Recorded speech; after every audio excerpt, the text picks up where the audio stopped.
Hi, everybody. I am State Senator John Cronin, and thank you for joining us for this episode of Cronin's Corner. I'm pleased to be joined by Roy Nascimento, who is the head of the North Central Chamber of Commerce. So, Roy, thank you so much for being with us today. It's my pleasure. Thank you for inviting me to come on your show and talk a little bit about the Chamber and about the region.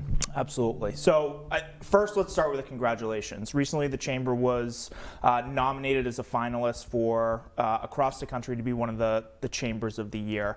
What does that distinction mean for the Chamber, and what does that mean for the region? So we don't do the work that we do for the awards and the accolades, but I have to be honest, it was really great to be recognized by our peers as a finalist. We were one of 4 finalists in our category, and it's a national award for us. This is like the Oscar, what the Oscars is for the movie industry. Yep. And being named Chamber of the Year is a big deal, and even being named finalist is a big deal. We were one of only 4 finalists in our category, and there's 4 categories based on size, so we're not competing with Boston or Washington, Boston or big cities, right, but we're yeah. competing with chambers that are of similar size to us, regional chambers, and we were one of the finalists, and that's really hard to be named a finalist. It's really recognition.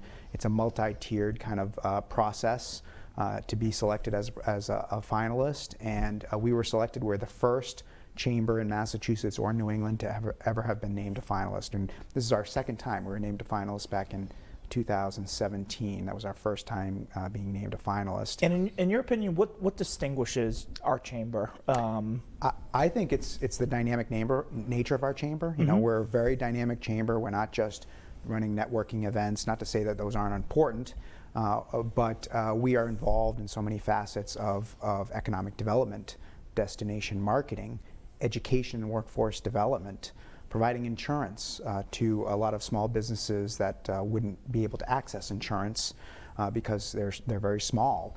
So we're doing a lot of those things, and ultimately I think we're providing a lot of leadership. We're working with folks like you and other members of the delegation, our leaders in our municipal halls, as well as the business community and community leaders, to provide leadership, to be a change agent, to provide that catalytic leadership, and looking at how we can advance North Central Massachusetts, both our economy and quality of life for future generations. And I think that's a great segue, but for people unfamiliar with the Chamber who are watching right now, can you speak a little bit to that end, and what you see as the mission of the Chamber and the role specifically in our region and community? So that's a great question. So the Chamber is a nonprofit business organization.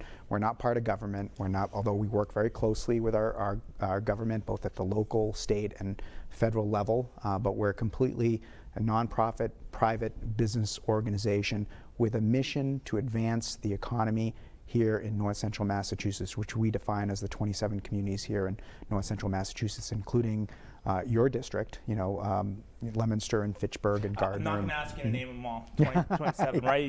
You leave 27 out, they'll never forgive you. No, absolutely. So, but our mission is really to just advance the economy, and so we're very involved in working, collectively with our members. That members of the Chamber are really a special group. These are businesses and community leaders that have come together because they recognize that we're stronger working together through an organization like the Chamber to advance the economy, and advance their own business as well. So we come together. We're about 700 members strong.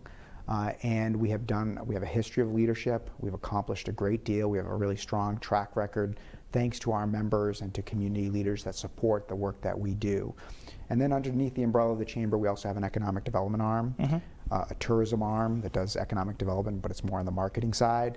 And then we have a foundation that does a lot of great work with the schools, including providing over $50,000 in scholarships every year, supported from the business community and from the endowment from that foundation.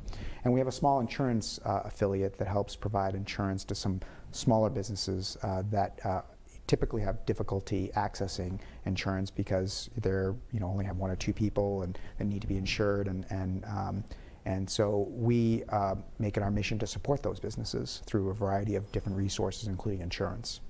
And you also, you alluded to the Chamber's role as a leader, and you're here today to talk about the One North Central plan and how the Chamber has really stepped up to create what I view as a shared vision for multiple stakeholders in terms of what the future and what our economic development prospects are and how we're going to get there. Could you talk a little bit about what the One North Central Plan is, and then maybe some of the findings of that report? Yes, so One North Central is what we call our recent comprehensive regional economic development plan that was developed. And we started this process about 18 months ago. And we do economic development plans every year, but it's been over 30 years since we really did a deep dive and did a major kind of comprehensive look at the economy here in North Central Massachusetts and how our 27 communities really connect with each other to form this larger regional economy. So the last time we went through this was back in the 90s, and that was very impactful at the time. Fort Devens was closing. We were losing 7,000 jobs. We had some major employers that were downsizing. The economy was transitioning. And community leaders, business leaders said we have to be a change agent. We have to embrace change that's happening, look at ways to diversify our economy, and build a stronger North Central Massachusetts. I look back at that plan, and so much came out of that that's still driving our economy today. Our lending program that we operate that has provided millions of dollars in microloans to startup businesses has created so many jobs in the region and helped our entrepreneurial ecosystem. Our regional marketing strategy that has brought about hundreds of millions of dollars in visitor spending in the region came out of that process. Infrastructure projects here in North Central Massachusetts came out of that process. So much came out of that process, and I was just in awe when I started, and I looked back at that, and I said, it's about time, we talked as a chamber with our leadership, and it's been a while, and it's about time that we kind of did another kind of process like that. And we developed a whole scope, and we did an RFP, a request for proposals. We hired a firm that specializes in kind of facilitating economic development called RKG Associates. They're a national economic development firm. They do have offices in Boston. And so we selected them to help us with this process, and we had a very specific scope. So we wanted to do all the listening and visioning kind of stuff, meeting with stakeholders, and they helped do that.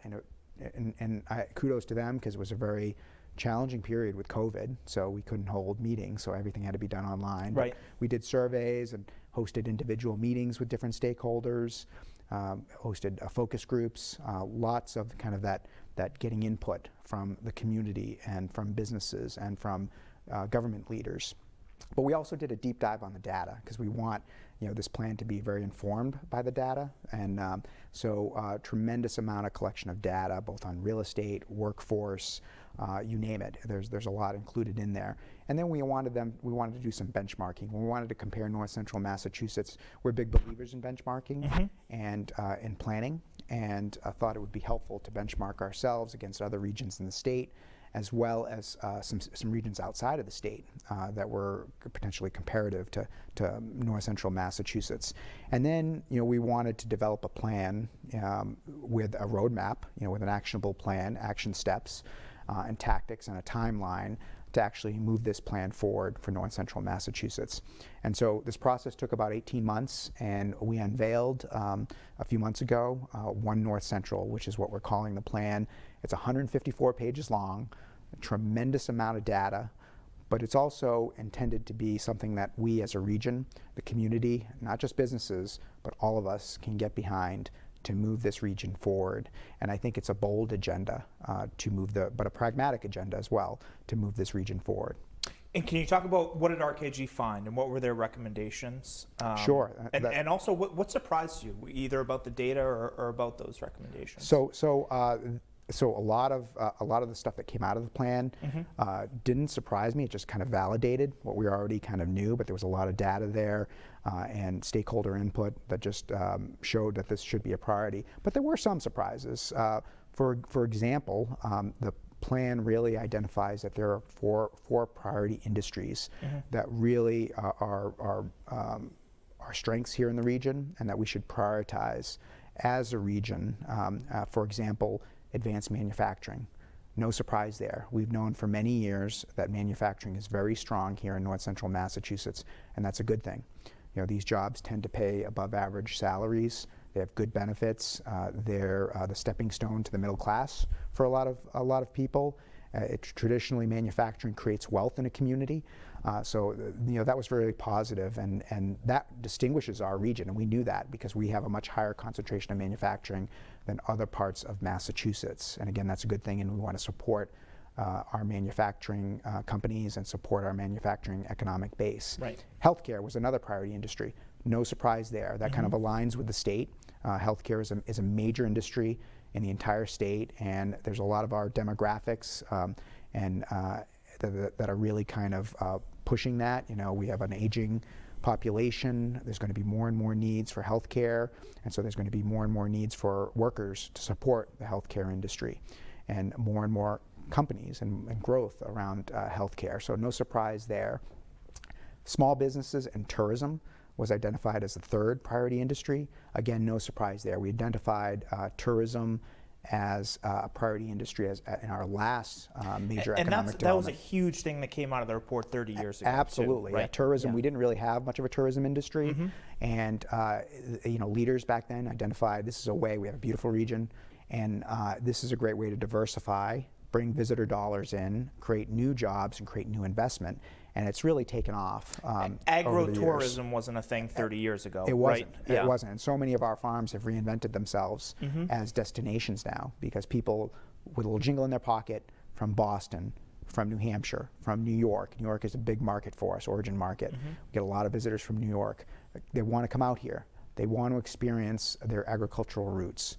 They want to take their kids out apple picking. They want to go to Davis farmland and feed animals. They want to go to the pumpkin patch. They want to go skiing. We get a lot of visitors from Boston that come out here to go skiing at Wachusett. They want to take advantage of the wonderful new businesses that have sprouted up, like our craft brewers. We have a lot of craft brewers here in north central Massachusetts. So tourism has really grown, and so there was no surprise there. And the plan really identifies that we should double down on that. We have about 19,000 jobs if you combined the industries of retail, hospitality, attractions, some of those kind of industries that kind of fall under tourism.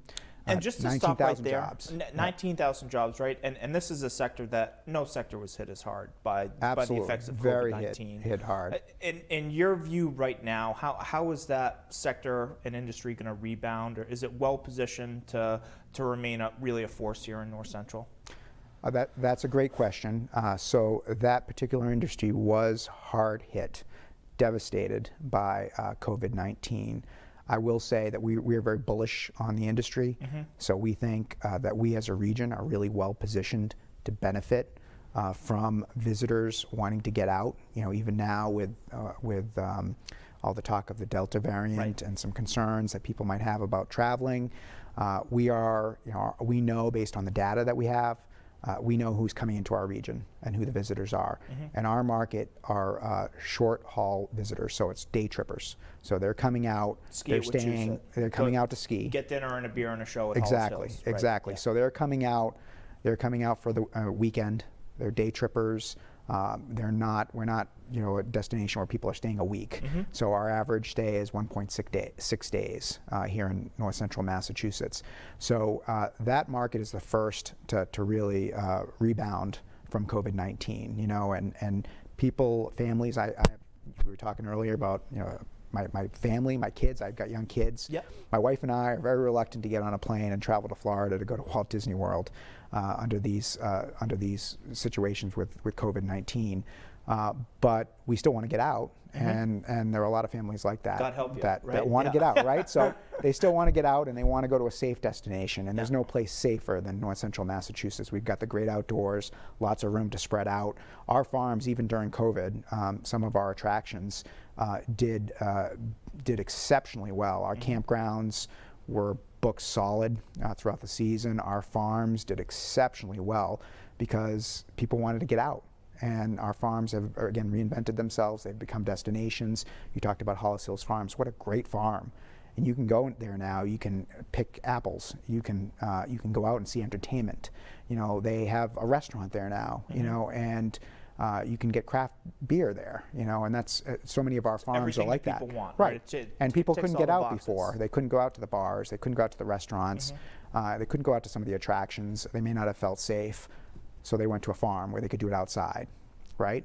So we are well positioned to benefit, and we don't know, what's going to happen. There's been a lot written about COVID-19 and the after effects. How is this going to change the way people shop, where people live, where people visit? But we think we're well positioned. People may be looking for more affordable regions to live, and maybe because of COVID and the emergence more and more of remote work, they don't have to live so close to Boston, where their employer is. I've said that over and over too, right? I think the way people work is going to change forever and has changed forever. And the dust hasn't completely settled, but this plan to me affirms what we've got and how we use what we got to move forward. And one thing we have is a commuter rail right in North Station. And to me, it's a lot more palatable if you're working in Back Bay or working in the Seaport, to take the commuter into North Station 2 or 3 times a week as opposed to doing it 5 days a week. And it's a lot more palatable to live maybe in downtown Leominster or downtown Fitchburg. And because the cost of living is so significantly better out here. And that was identified in the plan as our strength: affordability, our transportation. We do have the commuter rail, which I'm glad you mentioned, which we extended. Here in Fitchburg, we have the Wachusett station now. We have a great airport, which is an economic driver, one of the best small airports. And I don't think people realize what an economic driver that is. It's a tremendous resource. We've got millionaires and billionaires and private jets coming in, and it's an absolute asset. And there's been some great investments, thanks to our legislative delegation, thanks to the local leadership, that have been made at our airport, that are just going to drive growth here in the region. We have that new terminal building. I know they don't call it a terminal building, the administration building, but the 24-hour automatic refueling station, the extension of the runways, those are just great examples of public infrastructure projects that are going to pay dividends down the road for North Central Massachusetts. And it kind of lends itself to the fourth industry that was identified in the report, which is logistics and distribution. Can you speak to that? Yeah, and that was a little bit of a surprise to me, but it shouldn't have been a surprise, because looking at the way the world is changing. Oh, absolutely. Look at how retail has changed. And Amazon is now our largest retailer in the United States and the globe, probably, and they're an online retailer.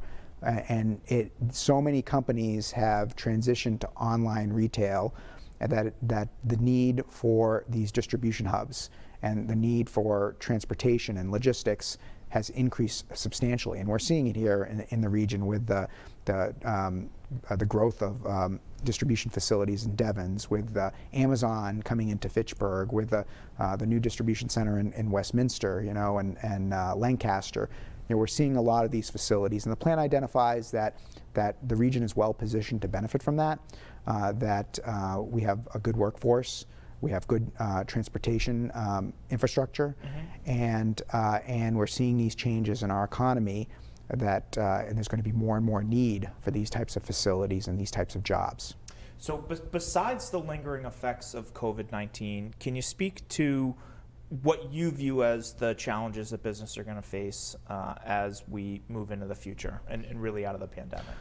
Well, we have a lot of strengths and a lot of opportunities, but there are also challenges out there, and there are threats. And COVID-19, as we talked about, could be an opportunity for North Central Massachusetts. Could also be a threat. It's been a challenge. It's been very difficult for a lot of our small businesses, and we have a lot of small businesses in North Central Massachusetts, and which really, I think, makes us special. Because we have this very strong kind of entrepreneurial ecosystem, innovation ecosystem here in North Central Massachusetts. But we have other challenges as well. We're not, we're very parochial here in Massachusetts. We have a lot of individual municipalities. We don't have very strong county government. We're not big into regionalism. And that's a challenge. We need to be stronger as a region and kind of thinking about the region. Each of our individual communities are very strong, but they're also very strong when they come together as a region. And so we need to be thinking more regionally and how we can collaborate. And row in the same direction. Absolutely, right. Absolutely. And we've always been big proponents of regionalism. We talked about transportation infrastructure. that's a strength, that we've invested in this transportation infrastructure. We have the rail trail, the airport, we have Route 2, which is great, great transit and access to Boston, and we're well positioned. But we also have challenges around transportation infrastructure. There need to be more investments in transportation infrastructure because we do have some challenges, because we don't, we are rural, so we rely a lot on roadway. And so we need to look at ways we can expand our interconnectivity and our transportation nodes here in north central Massachusetts. So there are certainly those challenges. Our workforce is aging. I think one of the statistics that really astonished me and surprised me was, I think about, don't quote me on this, but I think about 10 years ago, baby boomers comprised about 15% of our workforce. And by 2025, it's going to be about 25% of our workforce. And baby boomers are retiring. I think retirement's peaked in 2020 for baby boomers, but we're going to see more and more folks leaving the workforce, and we just don't have enough workers to replace them. It's a national issue. It's not just an issue here in north central Massachusetts, but we believe that it's often called the war for talent is just going to get worse. There's going to be more and more challenges really trying to retain workers, to train workers, to develop that pipeline of workers that the region needs to be competitive. Right. And it's going to get more and more competitive, and the changes that we talked about earlier, coming from COVID-19, and we know labor is mobile. Workers can move to another region to work somewhere else. It's very easy to do, or nowadays they can even stay and live in the same community and just work hybrid, at remote. And work for a company 5 states away, and so that competition for labor is going to get harder and harder, and we need to up our game as a region, and we believe the foundation of our workforce really starts in the K through 12 system, and so we need to be more engaged as a business community with our schools, helping develop those young men and women and preparing them for success, either going directly into a career or going on to college and then eventually a career. And I think one thing that excites me is there's really been historic investment in the FY22 budget and workforce development initiatives. I know there are innovation pathways in advanced manufacturing, which the One North Central report tells us is one of the the huge industries that we need to supply a workforce to. The innovation pathways programs at Gardner High School, at Fitchburg High School, their capital skills grants were announced. We love it. We love that stuff, and I'd be remiss if I didn't thank you and the delegation, because I know you've really made this a priority since you were elected. Really, you get it. You understand the importance, and I think our entire delegation gets it, and they've been supportive as well. But you have really pushed this, and this is so important. We believe the pathways, work-based learning, this stuff is so critical. Right. And very important. So we talked a little bit about, before we went on the air, how the political moment is one where there is an opportunity for transformative investment. We've got the chairman of Ways and Means who's coming out to Fitchburg and Leominster next week, and I'm privileged to take him on a tour. But the state government is sitting on a little under $5 billion that we received from the American Rescue Plan. The state is running a surplus in the billions of dollars this year. We know that a transportation infrastructure plan has passed the U.S. Senate. Something is likely to come out of the U.S. House and be signed by the president. So we are in a transformative time for investment in ourselves. You, as the head of the chamber and holding kind of the One North Central plan in your hand, where are the places that we need to invest, and how do we look back at the One North Central plan 10 years from now and say, we got it right? Well, exactly. So, we are just at a crossroads right now, and this is just such a tremendous opportunity. We have all these federal resources that are coming in through ARPA, through potentially this infrastructure money that's coming from the federal government, state surpluses, and we have an opportunity, and we believe that the One North Central plan can potentially be a blueprint and a roadmap to some investments here in the region. But we think it's critical to make transportation infrastructure investments, critical to really think about our schools and invest in education, housing, but also tools around economic development. Can we incentivize more real estate development here in North Central Massachusetts, more housing, more commercial, industrial. So there's tremendous opportunity. We think we as a region are well positioned because regions that have gone through this kind of thoughtful planning process and that have a plan and have a roadmap are going to be better prepared to move forward with thoughtful ideas for using up those dollars and thoughtful ways to use up those dollars. And also, the report talks a lot about tourism, arts, culture, and for me as the state senator for two gateway cities in Gardner, revitalizing our main streets and downtowns is so critical if we want to attract young urban professionals who maybe they work 2 days a week in Boston, but we want to provide the amenities and the arts, the culture down there. Do you believe there's an opportunity there for, how do we invest in those downtowns and main streets and get that right in that this was moment? An important theme of the One North Central plan was kind of downtown revitalization, looking at our community centers. I've always been very passionate about downtowns because there's an old saying, downtowns are the living room of a community. People's perceptions of a community are often, made from visiting a downtown. Driving that strip. Right. If you drive down Main Street and you see a lot of boarded up buildings, you're not going to have a good perception of that community, even though, other sections of the community may be very affluent, may be doing well, may be prosperous. That doesn't send a good signal. Just like if you visited someone and saw their living room and it was a mess, you probably would have certain perceptions. I don't want to rent a room here, right? Right, exactly. It spurs investment. Exactly. Yeah. So we've always been involved in supporting our local communities with their efforts around revitalizing the downtowns. But there's so many positive things that are happening right now in communities like Fitchburg. We're involved in Fitchburg, part of the TDI partnership there, and so many exciting things, new businesses that are coming in, some exciting public infrastructure projects, the revitalized City Hall, the new arts community that is proposed, that New View is working on. So many exciting things, and the plan really identifies downtowns. You're absolutely right on that. Downtowns are so important to the vibrancy of these communities that are really the hubs of the region, especially our bigger cities, Leominster and Fitchburg and Gardner, but even the smaller communities, downtowns are so critical. Absolutely. And so revitalizing and maybe a little bit more attention with resources is so much more needed. So we've got a couple of minutes left, but who are the different stakeholders? What are their roles? And how do we come together to row in the same direction and execute this plan? So great question. So this One North Central plan was developed by the Chamber, but we worked with a lot of different stakeholders and really made a concerted effort to make sure as many voices as possible could be heard and helped develop this plan. And this is not just a Chamber plan. This is really meant to be a regional plan that everyone can get behind. And the plan really outlines a lot of tactics and a lot of action steps to move forward. And some of those things really, it's not the role of the Chamber to do, so it's really our municipal partners or state government, and the plan really identifies that. So there's a role really for everyone, but we do hope that this will be something that everyone can get behind and use to really move this region forward.